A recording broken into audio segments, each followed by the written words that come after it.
And so delicious, simple and easy beef stew.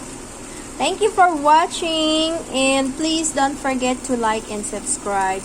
Farm Girl in America. See you very soon.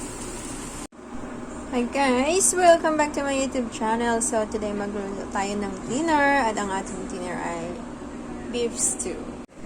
Yung ating beef guys, na-season na natin with salt and pepper. Yan, balik na rin lang natin kasi mabilis lang siya mag-brown yung side. Mga 1 minute each side.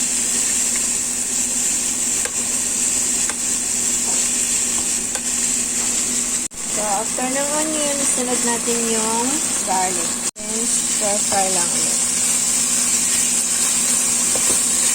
Then, maglagay tayo ng tomato paste. Tomato paste or pwede rin tomato puree. Yan. Naglagay tayo ng 3 tablespoons. Nalagay na natin yung tomato paste, ibalik na natin yung meat.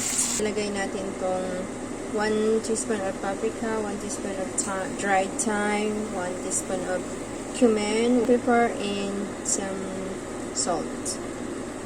So, after na natin na-mix ang ating ingredients, mag-add lang tayo ng 1 cup of water and 1 cup of beef stock. Ayan, 1 cup also ng beef stock. Kung meron kayong wine, pwede rin 1 cup of red wine. And then, last natin nilagay ang ating carrots and carrots and potato.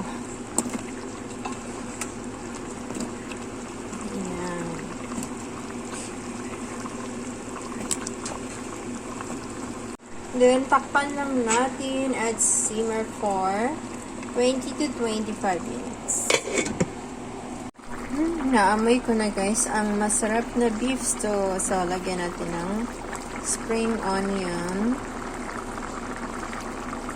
and tsaka isang beef stock. Beef cubes, pampalasa.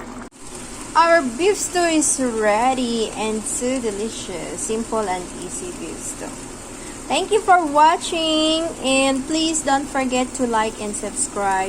Farm Girl in America. See you very soon.